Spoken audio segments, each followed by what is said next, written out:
You're listening to Soap Dirt, the latest in television entertainment news.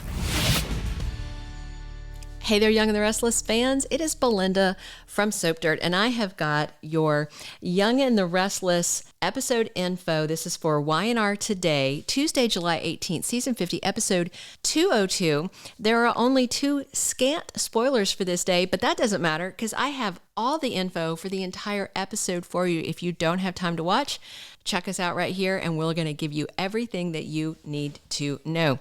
All right, before we dig in, if you haven't, please click subscribe so you don't miss any of our Y&R updates. All right, digging in. Just to tell you ahead of time, Phyllis is the hot topic of conversation all across Genoa City, although she is not herself in this episode. The 2 official spoilers, as I said, are very scant. One is that Summer catches Kyle red-handed, which not true. That spoiler does not play out at all. And she kind of figures something out in her mind, but it's not the way they made it sound. And then the other spoiler is Daniel feels guilty. All right, you'll see how those come into play as we talk about the Tuesday, July 18th episode today. So Summer shows up at the Abbott mansion and Diane is there and they are chatting, and Diane says that, they heard that Phyllis was arrested, but Diane is very surprised to hear that Phyllis actually turned herself in. Diane's a little snarky about, she's in a jail cell now where she sent me.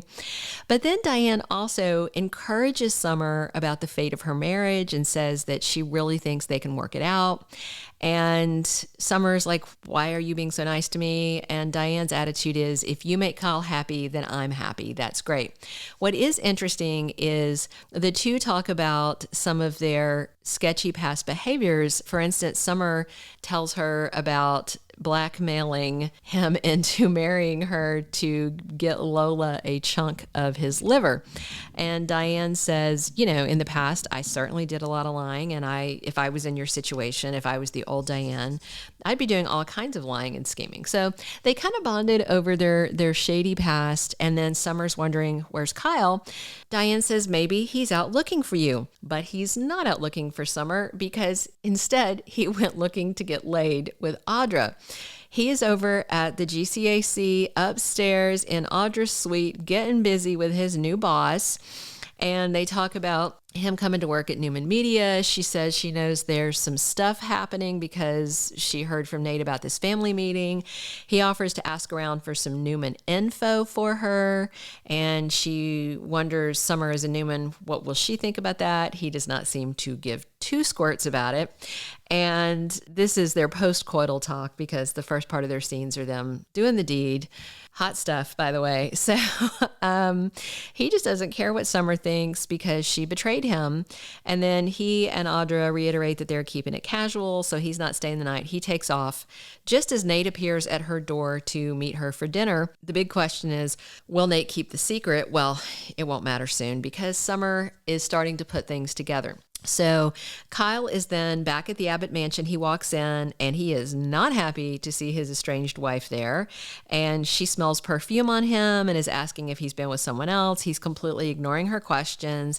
Then she tells him that her mom turned herself in, and he, ignores her when she keeps asking if he's been with someone. And then he's like, I'm going to get something to eat and go to bed, and just dismisses her. And she has to leave because he's not given her the time of day. Actually, the time of night because it's evening.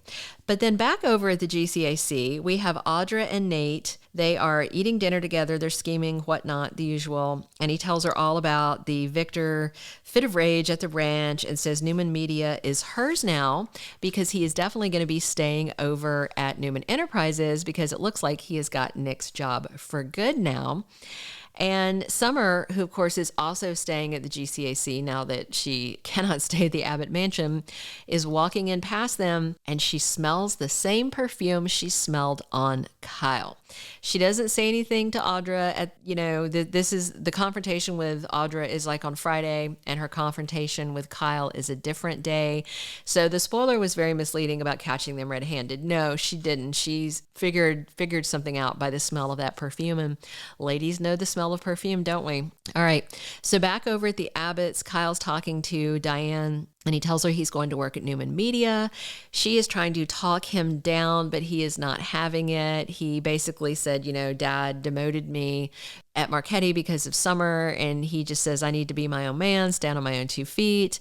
And Diane finally is just like, okay. And she goes upstairs and leaves him brooding on the sofa.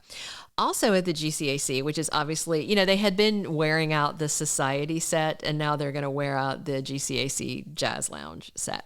So Heather Stevens is having dinner with DA Christine Williams, and they're talking about the case. And Heather's basically saying, oh, you should just go ahead and, drop the charges because this guy is going to completely exonerate Phyllis, yada, yada. But Cricket smells a rat. She's like, this is all just too convenient, too neatly tied up. I don't buy it. I don't buy that Phyllis is the victim. Of course, poor Heather, has no idea of all the chicanery going on. And, that Tucker has bought this guy's testimony, and Phyllis knows it, and Phyllis is lying still. So Heather tells Christine that she's confident the judge will drop the charges, and she keeps trying to get her to keep an open mind, but that is very doubtful, of course, because if you don't remember, Phyllis tried to murder Christine years ago by running her down with her car in a fit of rage. So Cricket's grudge is pretty understandable. All right, there is one big last Phyllis-centric scene to talk about, but if you haven't already, please click subscribe so you don't miss any of our Y&R updates, and we'd love it if you clicked a like if you're enjoying this video.